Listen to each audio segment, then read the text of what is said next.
Esto es Arquitectura Acompasada, un podcast del Colegio Oficial de Arquitectos de Madrid, un paseo sonoro para conocer Madrid a través de sus edificios y entornos arquitectónicos. Buenos días, buenas tardes o buenas noches. No importa qué hora sea para ti, estás a punto de descubrir algunos de los secretos mejor guardados de los edificios y entornos arquitectónicos de Madrid. Bienvenidos, bienvenidas seáis todos a este episodio número 54. Estudio 54, se me ha venido a mí a la mente escuchándote, Estudio José. 54, qué mítico. ¿Quién estuviera allí ahora mismo tomando una copa en una noche de Manhattan? Bueno, pues yo lo veo, pero también es una buena forma de empezar el programa hoy, la verdad. Sácalo. Sí, saca las copas. Venga, pues a ver, no, justo no hay aquí ahora mismo, nos vamos a quedar con el sueño, que yo soy soñadora, José, y por eso consigo colarme en un montón de sitios que son un auténtico privilegio, como sabes. No he ido esta semana a Estudio 54, además yo creo que ya cerró, pero sí a otro lugar fascinante y muy desconocido que tenemos al ladito todos los madrileños. Y que supongo también tendrá su historia. Y que también tiene su historia, efectivamente. ¿Y qué historia? Yo no tenía ni idea, José, pero ni idea de que en Madrid le dábamos mucho a la pelota. ¿A la pelota? Pero a la pelota de fútbol, a la de baloncesto. Bueno, has hecho un gesto así con la mano. Te da pistas. Al tenis, porque todas esas anda que no se les da con la afición que hay al deporte en esta ciudad. Sí, pero efectivamente yo te hablo en este caso de otra pelota y te hablo sobre todo de pelotaris, de pelota vasca. Bueno, eso ya está súper claro dónde ha sido. ¿Ya lo sabes? Yo sí lo sé. Y creo que nuestros seguidores, después de este añito de arquitectura compasada, alguna idea se tendrán que hacer. No lo sé si lo sabrán, lo vamos a desvelar ahora, pero te voy a preguntar primero si sabías, porque yo no, y me he quedado asombradísima, que a comienzos del siglo XX en la capital se jugaba muchísimo a la pelota vasca y la ciudad estaba plagada de frontones. No tenía ni idea de ese dato, pero bueno saberlo. Sí, fíjate, porque somos de fútbol, pero fíjate que durante un tiempo ambas aficiones convivieron, estuvieron casi empatadas en hinchas, porque eran verdaderos hinchas los que iban también. Ahora que estaría bien hacer un estudio sociológico de cómo cambian los gustos de las personas, porque fíjate tú, el fútbol ahora es el deporte rey, y mira tú, entonces estaban a la par. Sí, efectivamente, y vamos a contar en esta entrevista tan interesante que hemos hecho por qué. Y por eso, porque tenía tantísima afición, se conserva un frontón que dio capacidad, José, imagínate, para 4.000 almas que veían disputarse los partidos de pelota vasca y en un lugar que es una joya, no te lo vas a esperar. No puedo esperar más, estoy deseando que nos lleves a este sitio tan mágico y tan maravilloso. Pues nada, ya sabes que yo te llevo siempre de mi brazo para que descubras en este caso el frontón Betty High. Dentro Report. Hubo un tiempo en el que Madrid jugaba a la pelota vasca. ¡Qué cosas, eh! Sucedió a finales del siglo XIX y la popularidad que alcanzó este deporte llevó incluso a la aparición de publicaciones temáticas y, claro, a la construcción del magnífico espacio en el que me encuentro, el frontón Betty High. El proyecto, impulsado por el promotor donostiarra José Arana, se encargó al reputado arquitecto Joaquín Rucova, artífice también de exponentes tan importantes como el Ayuntamiento de Bilbao, el Teatro Arriaga, el Mercado Alfonso XII y la Plaza de Toros de Málaga. Las obras se iniciaron en 1893 y concluyeron en 1894, año en el que empezó a funcionar este frontón del que disfrutaron muchísimos madrileños hasta el año 1919, cuando se construyó en la cancha al aire libre pabellones para albergar coches. Después fue comisaría de policía, cárcel, taller de objetos de escayola y cartón piedra, entre otros muchos. Fue declarado Monumento Nacional en 1991 y Bien de Interés Cultural en 2011. En mayo de 2015 el Ayuntamiento finalizó el proceso de expropiación y adquirió el Betty High, dando así inicio a los trabajos para recuperarlo sin alterar su esencia. Las obras de rehabilitación finalizaron a principios del 19 y durante este proceso se ha realizado un minucioso trabajo de investigación, recurriendo a periódicos de la época, fondos documentales de bibliotecas, colaboración con asociaciones y expertos para que el nuevo Betty High sea lo más fiel posible al original. Y para contarnos todos sus secretos estamos con Javier Gutiérrez, arquitecto y guía de nuestro colegio. Buenas tardes, Javier. Vaya privilegio, ¿no?, estar aquí. Hola, buenas tardes. Sí, la verdad es que es un sitio fantástico. Y lo primero que me llama la atención es esta fachada que tenemos delante. ¿Qué podemos decir de ella? La verdad es que es una fachada que llama la atención, porque realmente parece más la fachada de un teatro, que no tenga nada que ver con el deporte, porque es una fachada muy ecléctica, muy de lo que se hace en la segunda mitad del siglo XIX, esos edificios un poco basados, entre comillas, en la Ópera de París, que serían unos edificios muy eclécticos, ¿no?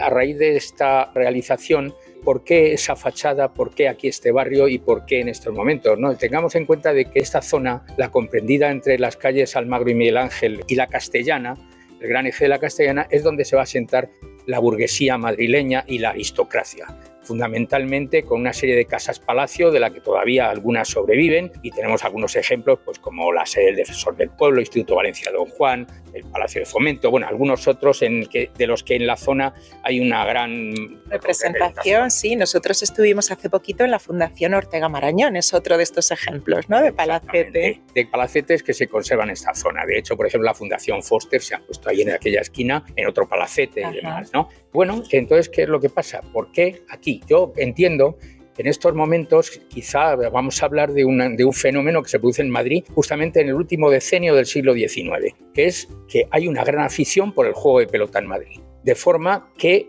justamente en esa década de 1890 al 1900 se van a construir en Madrid a la vez 5 frontones. ¿Cinco frontones? 5 frontones de gran capacidad y de gran eso. Y todo porque hay unas sociedades vascas que deciden invertir aquí y implantar aquí el juego de pelota. Ajá. Juego de pelota moderno que le llaman. Y quizá sea debido a que de alguna forma la aristocracia madrileña está empezando a veranear en el País Vasco, San Sebastián. Qué bueno, y de ahí viene. Entonces los reyes veranean allí, esa aristocracia va veraneando y entonces se aficionan mucho al juego de pelota. El juego de pelota además permite una cosa muy curiosa, que es la apuesta. Y entonces el juego de las apuestas, que yo creo que es un poco motiva a que haya gran afición. Entonces, bueno, podríamos decir que el juego de pelota en aquellos momentos se convierte en Madrid lo que podría ser al fútbol. Realmente, Fíjate, qué curiosísimo, ¿no? Nunca lo hubiera pensado.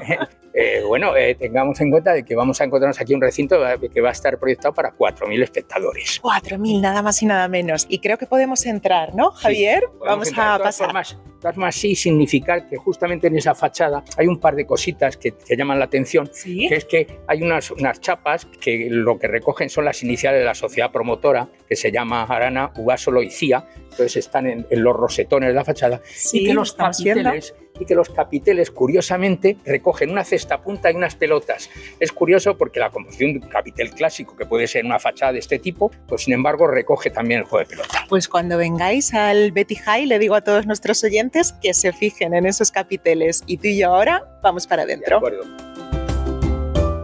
Al pasar por la puerta esta que nos permite el acceso a eso, vemos que hay un cambio total de imagen. Sí. Nos estamos encontrando con que un edificio que nos hemos encontrado muy clasicista en la fachada, pues nos encontramos ahora con una estructura mudéjar, una estructura de lo que se ha llamado el estilo neomudéjar, que se da a partir de finales del XIX. Bueno, se dice que a raíz de la construcción de la Plaza de Toros de Felipe II, de la calle Felipe II, donde está el actual Palacio de los Deportes, que de alguna forma lo que hace es que crea un estilo en el que luego van repitiendo la mayoría de las plazas de toros que se van construyendo en esa época, es decir, el estilo neomudéjar, que lo que hace es recoger algunos elementos estructurales, sobre todo del ladrillo, y que va conjugando con estos elementos que van formando pues estos arcos y estas estructuras donde el ladrillo es muy elaborado, ¿no? Claro, me estaba fijando y digo, vaya estilo tan distinto, y es porque la fachada era del palacete, pero esto ya se hace con esta intención neomudéjar. ¿Quién es el arquitecto? ¿Qué podemos contar de él? Entonces, Joaquín Rucova y Octavio de Toledo es un arquitecto que nace en Laredo, en Cantabria, y resulta que, bueno, pues de una serie de avatares, después de terminar la carrera y demás, se gana la plaza de arquitecto municipal de Málaga. Bueno, ¿por qué digo esto? ¿Por qué es importante? Bueno, porque en Málaga, en principio, lo que va a hacer es el mercado del hierro que hay en Málaga, que se basa en una estructura árabe preexistente, que eran las atarazanas, y hace el mercado de las atarazanas, donde mete una estructura metálica en consonancia con esos restos árabes que van quedando de ahí, la ciudad. También, y ahí la maravilla, construye la Plaza de Toros de la Malagueta. Claro, Es conocidísima. decir, estamos en que hay una estructura de Plaza de Toros y de alguna forma cuando se va a hacer un frontón, que de alguna forma es una estructura de carácter espectáculo deportivo y demás, pues va a asimilar ese estilo. Claro. Bueno, luego se traslada, curiosamente, después de sacar la Plaza de Málaga hasta un tiempo, y se traslada a Bilbao. saca la plaza de arquitecto municipal de Bilbao y entonces en Bilbao va a construir 2 obras fundamentales en Bilbao, que son el Ayuntamiento de Bilbao y el teatro, el Gran Teatro de Bilbao, que, bueno, pues que de alguna forma sería esa fachada que hemos visto aquí exterior, clasicista, ese gran teatro bilbaíno, pues va a ser ese elemento muy característico de esa estructura muy ecléctica, muy clasicista y demás. Pero curiosamente, en el Ayuntamiento de Bilbao, una cosa curiosa, ya digo, pues va y mete un salón árabe. Anda. Bueno, luego también va a venirse a Madrid y es donde va a empezar las obras estas. En 1893 va a empezar las obras del frontón Betty High, donde vamos a encontrar una especie de superposición de todas estas cosas que hemos visto de Bilbao, de Málaga y demás en su arquitectura. También aquí construye en Madrid un edificio, un asilo para las hermanitas de los pobres que está justamente en la calle paralela detrás de la calle Marqués de Urquijo, en Tutor Sí. y demás y eso. Bueno, el caso es que son obras de Madrid. Luego se vuelve a trasladar otra vez a Málaga, allí hace la Alameda de Málaga, trabaja para la calle Larios y luego vuelve a Cantabria y allí se dedica ya siendo arquitecto del arzobispado de la zona. Bueno, ¿Se puede decir, Javier, que esta era su obra más importante en Madrid? sí, bueno, en Madrid sí, porque además que hemos dicho ese interés por el juego de pelota en Madrid hace que ya hemos dicho que haya en ese momento funcionando a finales, en la década última del siglo XIX, 5 grandes frontones de Madrid, en aquellos momentos. Y luego, después del siglo XX, hubo otros 4 más, algunos de los cuales pues, el Real Madrid utilizó para jugar baloncesto frontón Vistalegre, pero luego también pues, el último que ha sobrevivido era el que estaba en la calle Doctor Cortezo, que ahora está formado un hotel y que, bueno, pues es eso. Pero el único frontón que queda en estos momentos en Madrid es un elemento único en la historia de la arquitectura madrileña, es el frontón Betty High. Y por aquí estamos nosotros paseando ahora mismo debajo de estos arcos neomudéjares. Esto es un verdadero privilegio porque en esta ocasión estamos solos paseando por aquí, pero cuantísima gente, imagino, debía de venir aquí a disfrutar del frontón cuando era frontón, ¿no? Que Claro. estuvo hasta 1919. En 1919. Hubo una serie también aquí, aparte de utilizarse como frontón, Torres Quevedo hizo aquí una serie de experimentos aeronáuticos con globos y demás, y bueno, y es curioso en la historia. Yo, bueno, ahora ya también podría decir a título personal que yo conocí esto en los años 60, siendo crío, ¿Así? en que, bueno, esto estaba, aquí había un hogar de aquella organización juvenil que organizaba los campamentos y entonces veníamos del colegio aquí para inscribirnos en algún campamento para ir a la sierra, ¿no? Entonces, porque después de la guerra, lo que es el pabellón principal, lo que da la fachada Marqués de Riscal, se utilizó como un lugar donde actuaban las bandas y trompetas sin tambores de la Falange y había un hogar juvenil, ya digo, de las juventudes estas del auge. Luego, en lo que era el interior, esto fue de alguna forma deteriorándose a pasos agigantados, de forma que aquí hubo un taller de coches, en lo que es la cancha se fueron construyendo una serie de elementos ajenos, bueno, se fue colonizando todo eso, en los graderíos se hicieron hasta elementos, bueno, digo, para vivir, no eran viviendas porque era una cosa como cuartos donde podían estar, había un taller de escayolas, que en aquella época esto fue deteriorándose de forma que desapareció totalmente el concepto de frontón. Se fue deteriorando, hubo una serie de gente que lo quiso recuperar, de una sociedad vasca que quiso retomarlo, pero no salió adelante. El caso es que tal deterioro fue que gracias a que hubo un par de asociaciones, que hubo una asociación que se llamaba Salvemos el Frontón Betty High y otra Madrid Ciudadanía y Patrimonio, la que soy socio, pero bueno. Qué bien. Entonces por fin se pudo realizar. Se pudo conseguir fundamentalmente que el ayuntamiento lo expropiara, que lo comprara y que, bueno, ha sido durante el periodo de Manuela Carmena cuando se pudo hacer la consolidación estructural y de alguna forma dejarlo como lo vamos a ver ahora, ¿no? Que estoy deseando. Vamos ahora a pasar donde, Javier, a la cancha. Y vamos a pasar, sí. Javier. Vamos a pasar el espacio. El espacio es un espacio increíble. El frontón tiene 11 metros de altura, 20 ¡Madre mía! Y estoy alucinando ahora mismo. Vamos a intentar describir esto para todos nuestros oyentes.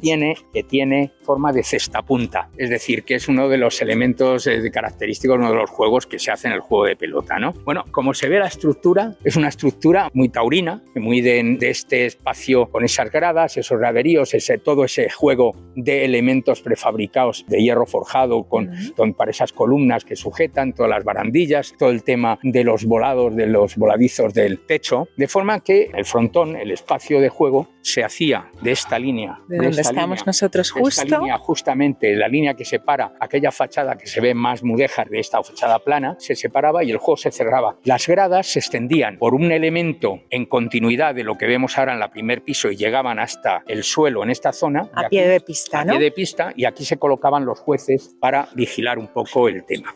El pabellón ese que da a la calle de Marqués de Riscal se dedicaba fundamentalmente a temas de representación, de taquillas, de recaudación, de zonas de descanso, para eso, con una zona que estaba en aquella zona que eran un poco los palcos de preferencia, en donde estaba por allí. Mientras que a esta zona se accedía por la zona donde hemos entrado, por ese corredor que queda de la casa y demás, y se accedía por dos núcleos de escalera que hay aquí, uno allí y otro ahí, que se han recuperado como era en su estado original de madera. Entonces, en esta zona de aquí, que era el frontón, el trasero, la pared posterior del frontón, ahí en esa zona era donde se iba a habilitar una especie de restaurante y demás para dar servicio a... Bueno, ¿qué es lo que pasa? Que de alguna forma aquí estamos conjugando dos elementos muy característicos de la arquitectura 19. Estamos cogiendo por un lado la arquitectura de ladrillo que hemos visto en la fachada esta que da al espacio ese de acceso, y la estructura metálica, es decir, el emplear el metal como estructura portante de todo lo que es el graderío. Con la curiosidad de que, según la planta, para permitir una mejor visión de todos los espectadores, pues van tomando unas posiciones diferentes las viguetas que van conformando esos forjados. En esto tienen una curvatura en este sentido, las otras son planas, las otras tienen una curvatura, de forma que desde cualquier punto permitiera una visibilidad buena respecto de eso. Sí, aquí no había entrada mala, eso seguro, No. Vamos. Y luego, por otro lado, quizá lo que se ha hecho ahora ha sido, por parte del Ayuntamiento, bueno, la Dirección General de Patrimonio que dirigía Carmen Rojas, pues lo que ha hecho ha sido una recuperación estructural, es decir, un mantenimiento de esa estructura para que de alguna forma se mantuviera en pie, para que no tuviera el problema que estaba teniendo de deterioro y llegara a poder llegar a la ruina, ¿no? Entonces se han elaborado el tema de las cubiertas, se ha hecho una restauración de la cubrición y luego se ha hecho una restauración estructural muy potente, tanto del muro exterior como de la estructura esta. Por eso se ha duplicado esta estructura,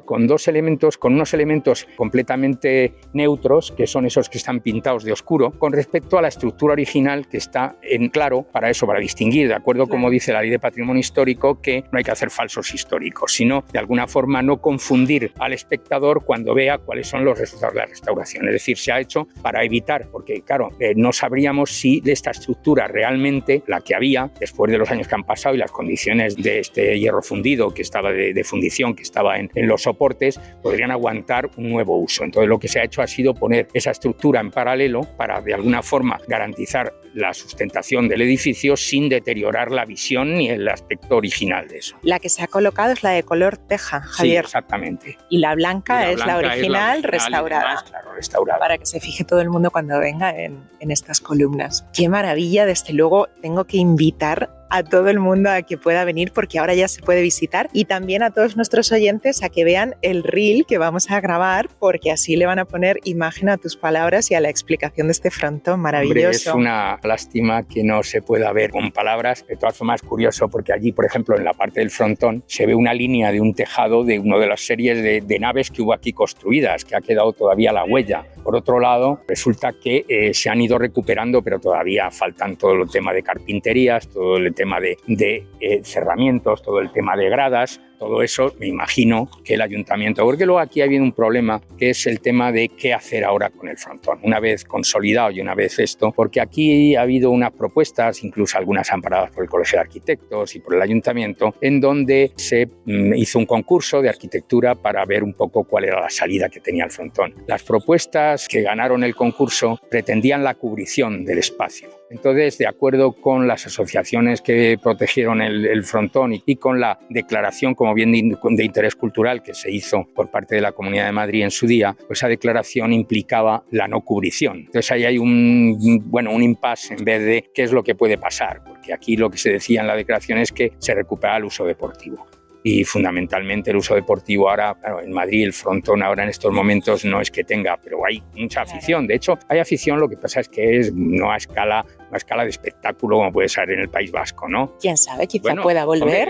Evidentemente, lo mismo que yo que sé, pues que las carreras de caballos van del Pueblo de la Zarzuela, van a Sevilla Pineda o van a San Sebastián, pues lo mismo las sociedades vascas que se dedican al tema podían traer aquí una serie de jornadas de eso para hacer la afición, y realmente podía ser. De hecho, yo me acuerdo de la primera vez que estuve aquí, ya una vez restaurado, cuando se abrió, entre los que entraron, venía algún pelotari que traía la pelota en el bolsillo, lo primero que hizo fue irse a tirar. Estaba deseoso. Deseoso de alguna forma de probar el resultado de la restauración. De momento lo que sí sabemos, Javier, es que se puede visitar durante unos días, ¿verdad? Los fines de semana. Sí, los fines de semana, sábados y domingos, mañana y tarde, y ahí en la puerta está el horario, y realmente yo creo que ese interés es un lugar único en Madrid, y yo creo que en España, por su factura arquitectónica, por sus características y por el estado que nos ha llegado y cómo se ha recuperado, creo que es interesante ver. Yo, cuando estaba aquí con algunas personas, cuando en las visitas que hacíamos con el colegio y que venían, la gente se sorprendía muchísimo. No se esperan esto en este barrio, en esta zona, en estas condiciones, y de alguna forma este elemento. Claro, yo me imagino aquí 4.000 personas apostando. Es impresionante imaginar aquel pasado, ¿no? Aquí llama la atención todo, Javier, incluso la acústica. Fíjate cómo sonamos. Nosotros que estamos en el centro de la pista, casi podríamos probar a hacer un poco de eco, ¿no? Parece que lo hay. Eco. La verdad, sí, perfecto. Eco. ¿Ves? Fíjate, no sé si se recoge, pero sí que lo hay. Ya digo, hasta que el ayuntamiento logró la expropiación y de alguna forma pues consiguió el recuperar el edificio, la gran valía de este edificio, por lo menos pues que lo podamos de alguna forma ver todos y que seamos conscientes de que este tipo de patrimonio hay que conservarlo y potenciarlo para que la gente lo conozca y lo valore. Efectivamente, Javier, y difundirlo, cosa que hemos hecho maravillosamente gracias a ti y a tu acompañamiento excepcional. Así que muchísimas gracias por estar en Arquitectura Compasada. Muy bien, muchas gracias a vosotros. Qué auténtica gozada el frontón Betijay, María.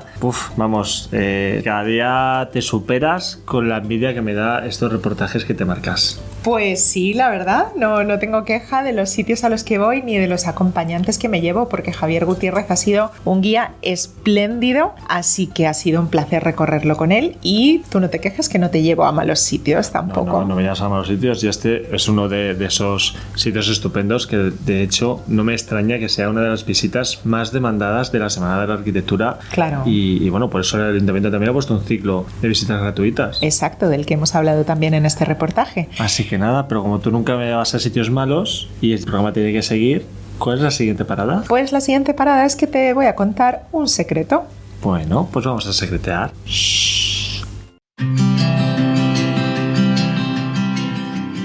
Recibimos ya en nuestros micrófonos a Eva Hurtado, comisaria del ciclo 3 Arquitectas, y a Margarita de Luján, catedrática emérita de la UPM, que vienen a hablarnos de este interesante ciclo que hace visibles los datos de las primeras arquitectas tituladas por la ETSA y colegiadas inicialmente en Madrid. Buenos días y bienvenidas ambas a Arquitectura Compasada. Gracias. Buenos días. Un placer teneros por aquí. Sabemos que tuvisteis hace poquito una jornada súper interesante en la que estuvisteis hablando de 2 de las 8 primeras arquitectas, ¿no? De esto se trata este ciclo, Eva Hurtado, de rescatar a esas pioneras, y hoy tenemos la suerte de tener a una de ellas aquí en nuestros micrófonos, ¿verdad? Sí, ¿verdad? Bueno, ahora estamos rescatando a las pioneras, Ajá. las que acabaron en los años 30 y tantos, 40 hasta el 60. Ahí estamos, buscando muchísimos datos, pero tenemos con nosotros a alguien que está muy en activo, mucho más joven, igualmente pionera en su campo, indudablemente, Margarita de Luján, sí. ¿Y cuál es tu campo, Margarita de Luján? Cuéntanos y cuéntale a todos los oyentes de Arquitectura Compasada.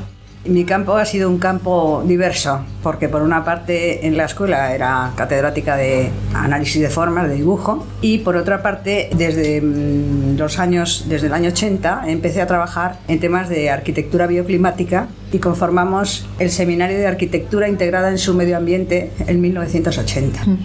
Desde entonces hemos ido siempre avanzando en ese camino, ¿no? Y yo creo que además la gente que todavía estamos en activo, el único modo de no volverse una momia es empezar a pensar en que tenemos ese bagaje, pero ¿qué pasa con ese bagaje ahora mismo, ¿no? Y una de las preguntas que yo me haría ahora mismo es ¿cuánto tiempo tardan en permear los términos arquitectónicos en lo que es pues las conversaciones normales? O sea, nosotros empezamos a usar, y ya se lo usaban antes, el término sostenibilidad en 1980 de modo oficial. Hemos visto cómo se ha discutido, en la escuela se han hecho cosas y de repente se ha planteado que no, que eso estaba ya incluido en lo que era la arquitectura con una mayúscula y demás. Entonces aparece, desaparece, aparece, desaparece, y la semana pasada, me parece, he leído pues que se hablaba de la aparición de alguno de nuestros arquitectos insignes, no era español, que decía que había que empezar a hacer arquitectura y que la arquitectura o se hacía con los términos de medio ambiente o no tenía sentido. 45 años. Claro, tarda su tiempo. Y Margarita, una catedrática en el año 80 no era muy habitual, ¿no? Bueno, yo saqué la cátedra en el 96. Tampoco era muy habitual. Y que tampoco era muy habitual, ¿no? En el 96 tampoco, pues ha llovido, ¿eh? Yo creo que sacar la cátedra en la escuela fui la primera. Ajá, la primera mujer. ¿Y cómo fue la cosa? Pues nos presentábamos 5. Fue absolutamente educada. Entre nosotros ya habíamos hablado de que no íbamos a atacarnos personalmente y bueno, pues se desarrolló con múltiples, por lo que es una oposición en que se presentan 5 personas, ¿no? Claro, eso solo puede quedar uno, ¿no? Para los que no sabemos de esto. Solo puede quedar uno, sí. El rival más fuerte. Sí. Yo veo que Margarita parece que trabaja con naturalidad y que desempeña con naturalidad estos puestos de liderazgo de mujeres que desde luego no son fáciles todavía hoy, y toda tu trayectoria está salpicada, o sea, tú eres una experta que va a Naciones Unidas, que asesora a ministerios diversos en España, que gana una cátedra en la Escuela de Arquitectura, la primera. Parece que lo haces con naturalidad y sabemos perfectamente pues que hace falta muchísima valía, muchísimo esfuerzo, y que yo creo que son datos que hay que destacar. Claro que sí, que parece que recordar. Lo que más me sorprende es la humildad que tiene Margarita, que es como lo que tú dices, como no le da esa importancia y la si tiene. fuera cosa. A ver, lo que sí tenía muy claro es que no iba a perder ni tiempo ni energías en andar discutiendo o peleándome de por qué cuando nos reuníamos los directores de departamentos iban todos a comer menos yo. Porque eso pasaba, ¿no? Se iban todos y a ti no te invitaban. Cuando se estaba elaborando el plan del 96. ¿Y cómo te afectaba eso? Intentabas que no, ¿no? Intenté y conseguí que no me afectara. Cuando me pasaba algo de eso, lo que pensaba es ¿cuánto tiempo voy a dedicar? ¿Y qué puedo dedicar a otras cosas que me llenan mucho más, que me divierto y que son mucho más útiles para el resto de la gente? Claro que sí. ¿Y a partir de ahí cambiaron las cosas? ¿Han ido evolucionando con el paso del tiempo? Hombre, yo creo que ahora mismo en la escuela sí hay muchas más profesoras tituladas, hay catedráticas, es un panorama diferente. Me refiero también respecto al trato, ¿no? Si tú notaste un cambio de trato cuando ya ganaste la cátedra y empezaste a estar... En absoluto. No. Ni por esas. Ni por esas, ¿eh? Vale, vaya lucha constante. De la que hay que hablar. Y lo que claro, hay que ponerlo blanco sobre negro, o sea, negro sobre blanco. ¿Y por qué arquitectura? ¿Por qué te dio por arquitectura en un mundo que era mayoritariamente de hombres hasta el 96? Fíjate, o sea, es que dices tú en el 96 había pocas mujeres catedráticas y demás. ¿Cómo te dio por...? ¿Por hacer arquitectura? Pues yo estuve dudando si arquitectura o medicina. Entonces fui a ver unas cuantas operaciones y me di cuenta que lo que me gustaba de verdad de medicina, que era la cirugía, era incapaz. O sea, no lo resistía mi corazón ni mi estómago, ¿no? Y entonces, pues como también lo que pasa es que dibujaba muy bien, había tenido unos excelentes profesores de Historia del Arte en el bachillerato y me pareció que podía hacerlo, aunque me costaban, de matemáticas y física me costaba, pero me parecía una carrera muy bonita y creativa. Y Margarita, te pregunto, que hablabas antes de sostenibilidad desde los años 80, ¿cómo es en tu trayectoria esa inquietud, digamos, ese inicio de preocupación por el medio ambiente relacionado con la arquitectura? ¿Cómo surge eso? Por una parte, por cuestiones de modo de vida personal. Mi padre era ingeniero de montes y yo había vivido mucho tiempo vacaciones de esas que para él no eran vacaciones, de 4 meses en los sitios forestales de la provincia de Guadalajara sobre todo, lo cual me acercó mucho a ver que había muchas personas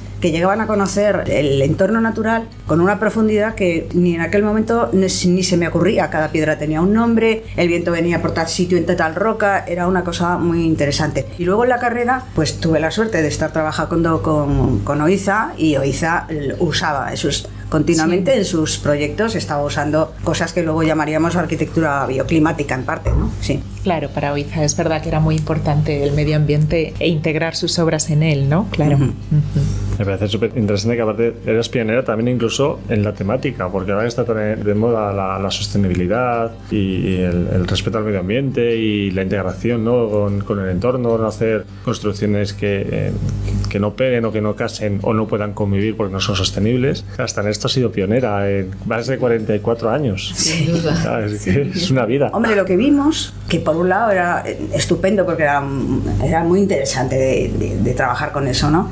Y por otro lado era peligroso, ya diré por qué, era que no solo se trataba de meter un edificio dentro de un entorno y que aquello no machacara el entorno, sino que había en nuestros climas toda una serie de condiciones que eran gratis y podíamos aprovechar. Podíamos aprovechar la radiación, podíamos aprovechar la dirección del viento, el régimen de vientos estacionales, podíamos aprovechar la inercia de los materiales con los que construíamos, y eso no costaba dinero. Eso era fantástico para el cliente, que inmediatamente tenías un cliente agradecido porque veía que le estabas haciendo un proyecto para que él viviera lo mejor posible y con el mejor confort y con el mínimo gasto, pero para nosotros era tremendo porque esas cosas no cuestan dinero. Entonces, como entonces cobrabas un tanto por ciento del proyecto, pues al final cobrabas menos porque hacías un edificios que tenían menos necesidades de instalaciones y de alguna manera que eran relativamente baratos, porque las soluciones eran relativamente baratas, son relativamente baratas.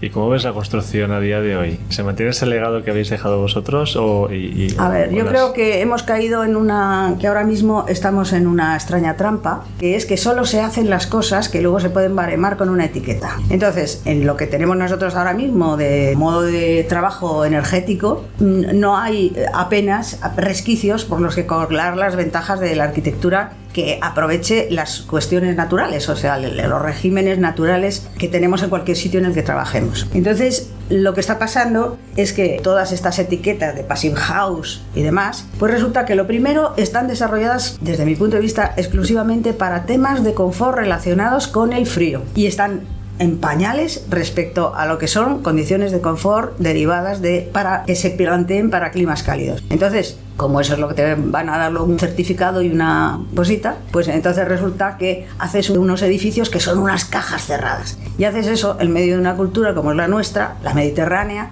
que si por algo es disfrutable es por estar en los espacios intermedios y abiertos. Porches, ventanas que se abren por la noche, se cierran por la mañana, claro. En fin, todo un montón de cosas que eso no aparece, o aparece de un modo muy curioso. Por ejemplo, tú puedes meter eso en los programas si resulta que las ventanas se abren y se cierran porque lo tienes monitorizado.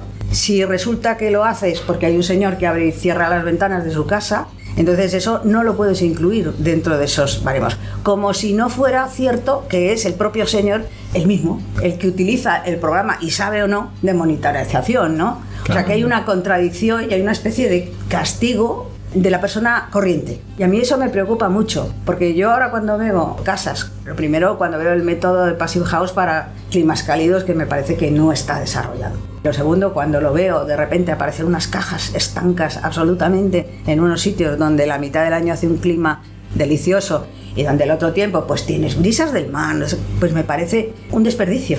Margarita, y de cara a todas aquellas mujeres que ahora mismo estén empezando en la profesión, ¿tú qué consejo les darías? ¿Qué les dirías? Que se diviertan, que no piensen que no pueden inventar cosas. Es importantísimo inventar cosas. Y hay muchas ramas, por ejemplo, esto en arquitectura bioclimática, sí, relacionada con los temas cálidos. Hay mucho por explorar. Hay muchísimo por explorar, mucho por estudiar. Y la ventaja que tenemos ahora es que cuando nosotros empezamos, pues lo hacíamos un poco de un modo intuitivo, con sentido común pero intuitivo, y sin embargo ahora hay datos. Ahora claro, tenemos datos climáticos, tenemos toda clase de estudios sobre composiciones de materiales, organización de cómo se ponen o no los aislamientos. Tenemos un montón de cosas que ahora lo tenemos con los datos científicos. Que apuesten por ello, que Exacto. apuesten por su pasión. Exacto.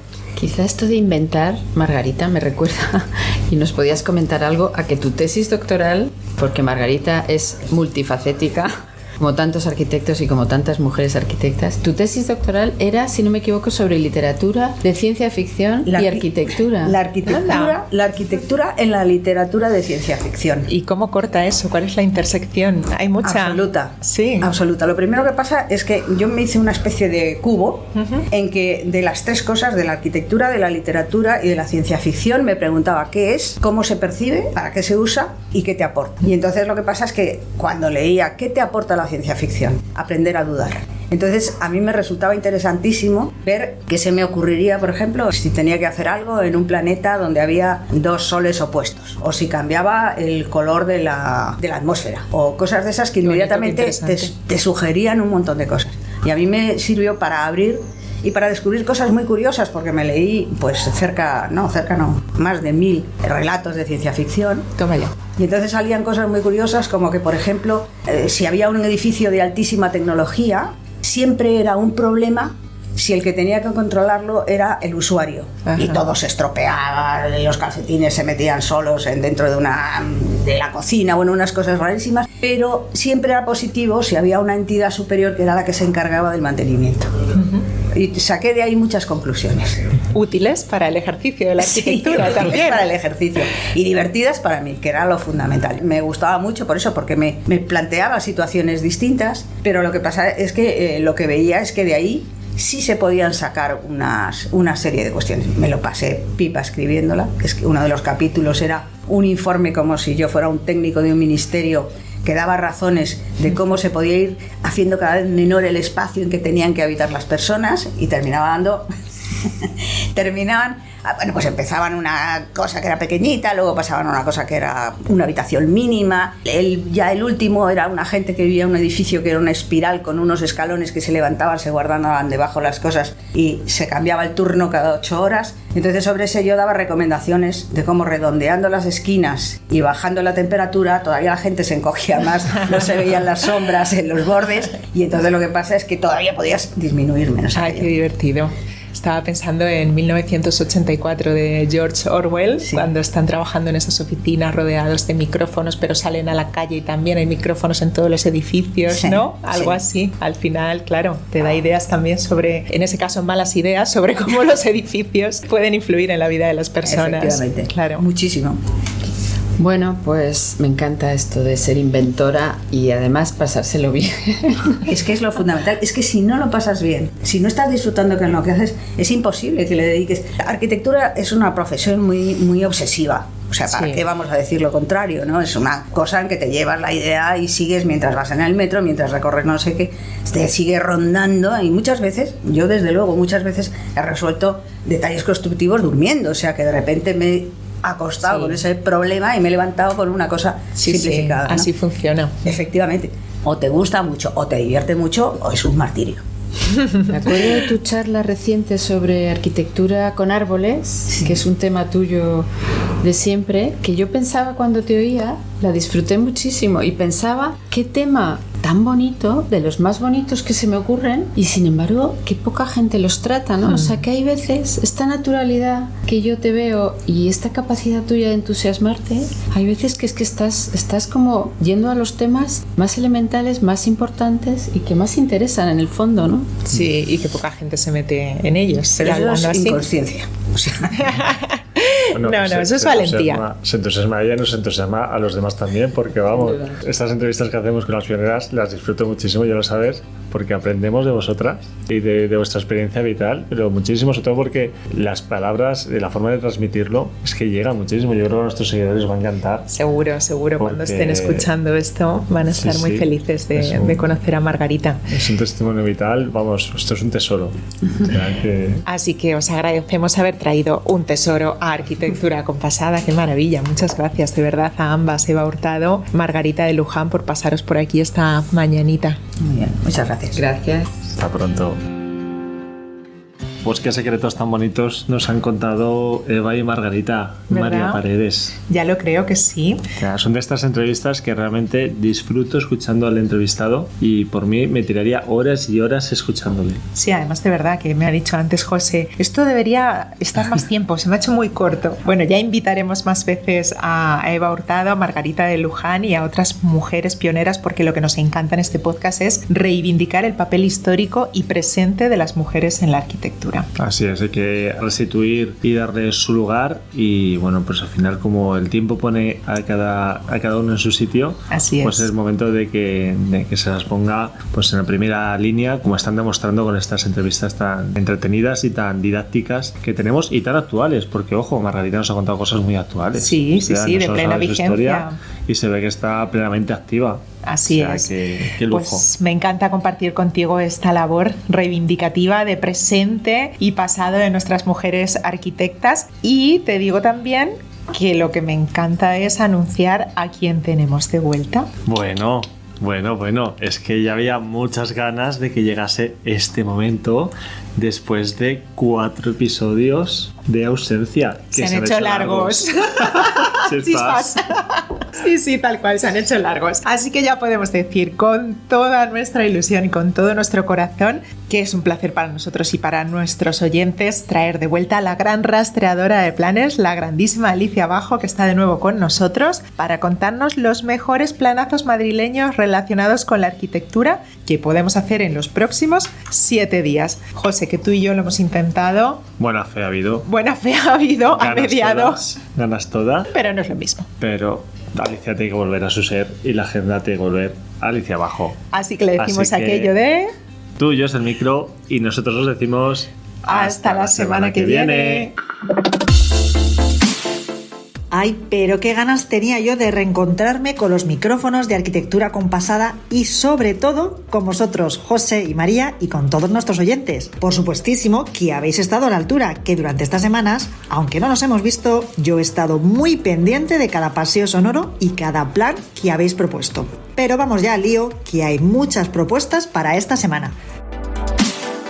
Empezamos celebrando el Día Europeo de la Música este viernes día 21 de junio, una cita que coincide con el solsticio de verano y cuyo objetivo es promover el intercambio cultural a través de la música. Madrid, por supuesto, lo celebra todos los años con conciertos y actividades musicales de diversos estilos y géneros de la mano de artistas nacionales e internacionales. Esta fiesta cultural se desarrolla en espacios singulares de la ciudad como Matadero Madrid, que alberga varios conciertos gratuitos para toda la familia hasta el 23 de junio. En el Parque del Retiro podremos disfrutar de un concierto a cargo de la Banda Sinfónica Municipal de Madrid, el mismo viernes 21 a las 9 de la noche en el templete del Parque Madrileño. En el Museo de Arte Contemporáneo de Madrid podremos disfrutar de un concierto de flamenco jazz también el viernes 21 a las 7 de la tarde. Hasta el Senado celebra el Día Europeo de la Música, con un concierto abierto al público de la Orquesta de Cámara de la Sierra Norte de Madrid a las 12 del mediodía el 21 de junio.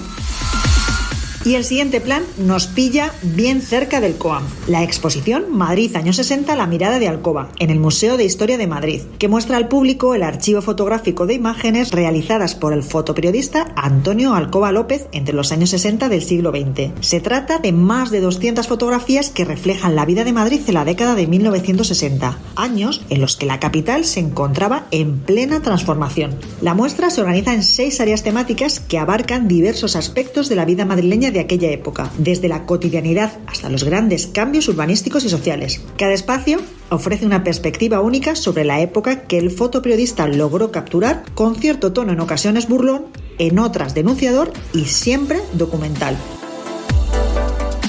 Nos detenemos ya en la agenda del colegio, porque la última semana de junio viene cargada en Hortaleza 63. El lunes 24 a las 7 de la tarde, Miguel Ángel Cajigal, también conocido como el barroquista en redes, y Luis López de Toledo, arquitecto y autor de Arquitectura de Andar por Casa, charlarán sobre sus respectivas obras y debatirán en torno a los retos de la comunicación de la arquitectura. La periodista y presentadora Raquel Martos será la conductora de este evento, que lleva por título De Versalles al apartamento de Friends. El martes 25 de junio a las 7 de la tarde arranca el ciclo -35 con una mesa redonda sobre SEE-IF, un proyecto de comisariado de arquitectura que fracasó. Y el miércoles 26 tendrá lugar la primera sesión de conversaciones de la revista Arquitectura, centrada en la noción de territorio desarrollada en su número 387, que contará con Miriam García, Daniel Ibáñez y Elena Orte, cuyos trabajos han aparecido publicadas en el número. Y terminamos como empezamos, con música, porque el jueves 27 a las 8 de la tarde celebramos aquí en el COAM el tradicional concierto de verano del Coro de Arquitectos de Madrid, dirigido por Rodrigo Guerrero y con la colaboración de Clarifonia. Y hasta aquí las propuestas culturales de arquitectura acompasada, que también puedes consultar en nuestra página web www.coam.org y en nuestras redes sociales. Hasta la semana que viene. Has escuchado Arquitectura Acompasada, un podcast del Colegio Oficial de Arquitectos de Madrid, un paseo sonoro para conocer Madrid a través de sus edificios y entornos arquitectónicos.